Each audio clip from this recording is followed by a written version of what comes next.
welcome back into my kitchen. Today we're going to be making something that's been tried by a lot of you already. And I just wanted to kind of give some clarification and take you through the recipe. It's a really super easy, dense loaf of bread, and it's made with a base of cottage cheese and oatmeal.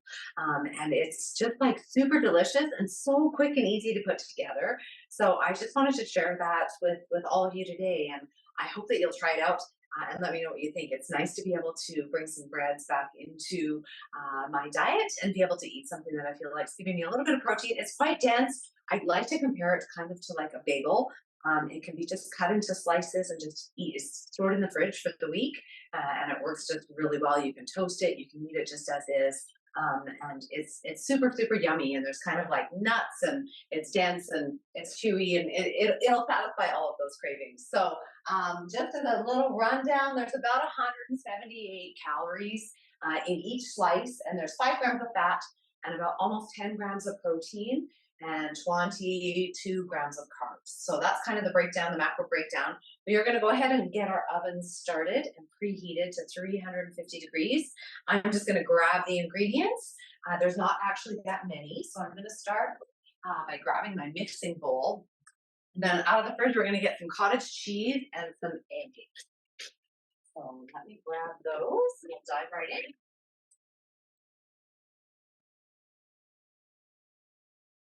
Okay, I have some 1% cottage cheese and just some large eggs.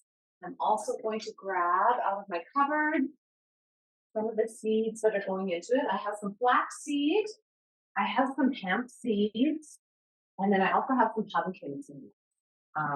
The recipe can, today I'm substituting hemp seeds for sunflower seeds because I actually don't have any sunflower seeds on hand. And I figure that that's a good kind of crunchy, nutty substitute. So I think it will be just fine.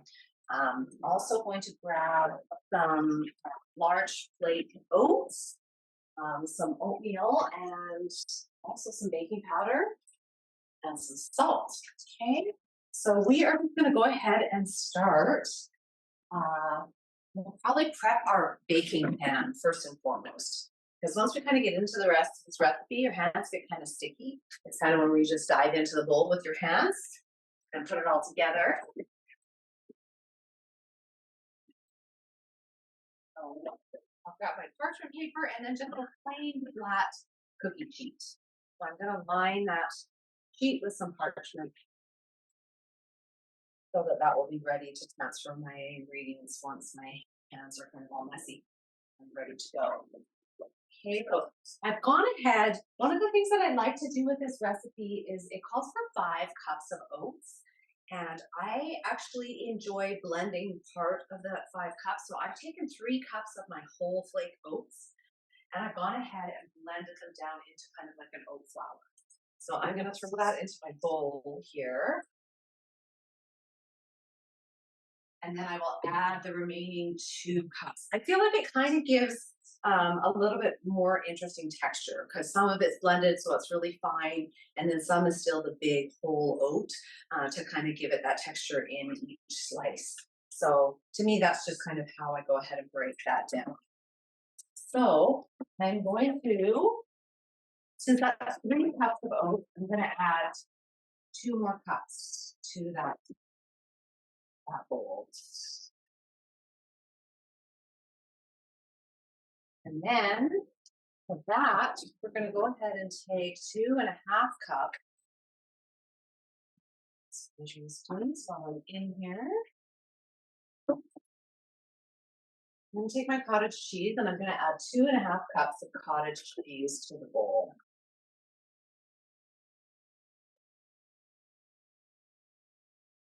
Now, I was really skeptical when I tried this recipe for the first time. I had all intentions of expecting it to fail because it's really simple and it's really dense. This is not a loaf that's going to rise as we cook it. We don't need to leave any time for it to rise. There's no yeast in this recipe at all. It kind of, we just form it, and as it goes into the oven, it bakes and it will come out looking exactly the same, except it'll be all golden and toasted. So that's what you can kind of expect as we move forward with this. Okay, so I'm just going to scrape out the last of that cottage cheese. Just barely enough. which is kind of lucky. Okay. So to that bowl, I'm now going to add, we're just going to throw all of our ingredients in at the same time, and then we'll just go ahead and mix it all together. So I'm going to throw 3 eggs in here. So 3 large eggs. Go down into that.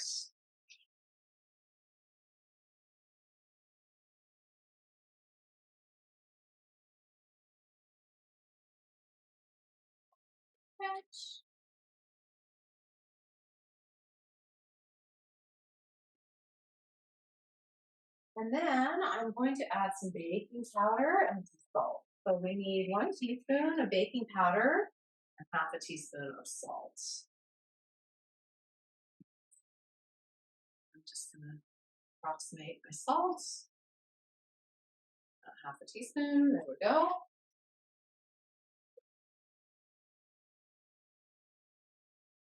Okay, and now even our seeds, the 3 different kinds of seeds that we have, we're actually going to add 1/3 of a cup of each.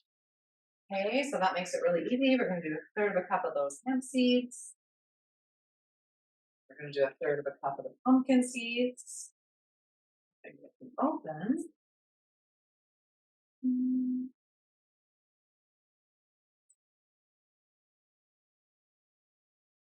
And these are just raw, unsalted. There's no added salt to any of these. So pumpkin seeds. And then we'll add 1/3 of a cup of the flax seeds as well.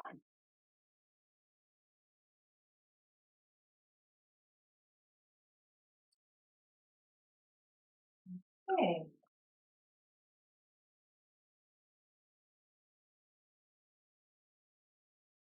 I'm just gonna clean up a little bit while I go. We can move on to the rest of my food prep without too much mess.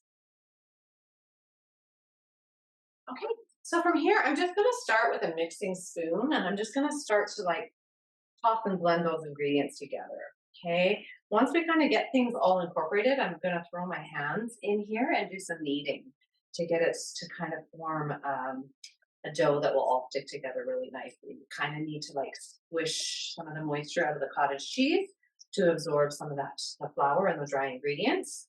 And I find that using your hands is just kind of the best way to do that. So my hands have already been washed before I started. I'm just going to incorporate that with my wooden spoon. And this is where you're going to start to feel really skeptical and look at this and wonder how this is ever going to come together at the loaf. But trust me, it does. Okay. Okay, so that's pretty incorporated. I'm just going to go ahead and scrape my spoon off and get my hands into that mixture. Okay, so like I said, I'm just going to kind of like squeeze and knead it so that we're getting the moisture out of that cottage cheese and really incorporating that oat flour and those oats into this mixture so it will all be incorporated.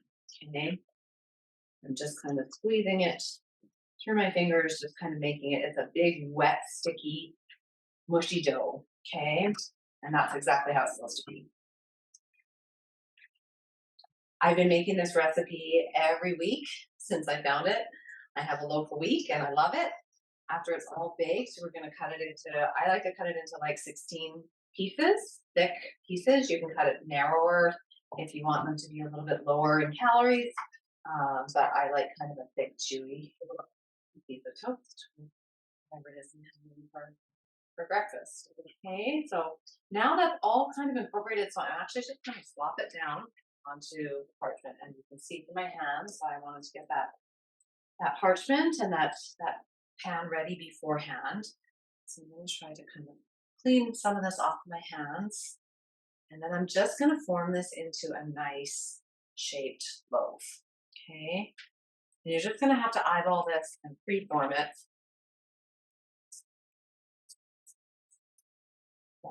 Like it's kind of be just look really nice. Like I said, it's not going to grow or rise at all in the oven. It's going to stay as is. So whatever shape it you make it into, that's exactly what's going to come out. Okay, so I'm just going to clean up the edges here.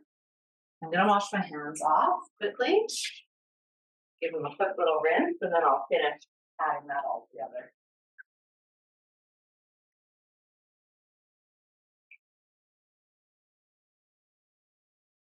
Okay, so